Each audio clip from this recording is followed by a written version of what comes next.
ভাজা ভুজি আর সিদ্ধ করার ঝামেলা ছাড়াই ডিমের একটা অসাধারণ রেসিপি করে দেখাবো। প্রথমে কড়াইতে তেল গরম করে আর ফোড়ন হিসেবে শুধুমাত্রই জিরে দিয়ে দিন। পর ছোট ছোট করে কেটে রাখা পেঁয়াজগুলো দিয়ে ভালো করে নাড়াচাড়া করে নিন। ভাজার সময় কিন্তু সামান্য পরিমাণ নুন দেবেন। পেঁয়াজটা হাফ ভাজা হয়ে গেলে এবার বেটে রাখা রসুন বাটাটা দিয়ে দিন। একসাথে ভালো করে নাড়াচাড়া করে ভাজা ভাজা করে নিতে হবে। নুনের কাঁচা গন্ধটা কেটে গেলে টমেটো কুচিগুলো দিয়ে দিন। নাড়াচাড়া করে টমেটোগুলো গলে গেলে বেটে রাখা আদাটা দিয়ে দিন। আর এখানে আমার মতো কাঁচা লঙ্কাও দিতে পারে। কাঁচা লঙ্কা তরকারিতে দিলে তরকারির একটা সুন্দর ফ্লেভার আসে। গুঁড়ো মশলাগুলো দিয়ে দিন।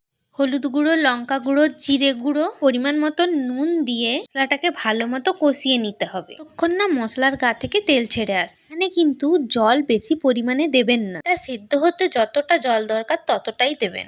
ডিমগুলো আস্তে করে ভেঙে দিয়ে দিন, দিয়ে ঢাকা চাপা দিয়ে দিন। সিদ্ধ হয়ে গেলে আলতো হাতে একটু নাড়াচাড়া করে দেবেন যাতে না তলায় লেগে যায়। রেসিপিটা যদি ভালো লাগে তবে লাইক, শেয়ার, সাবস্ক্রাইব করে যাবেন।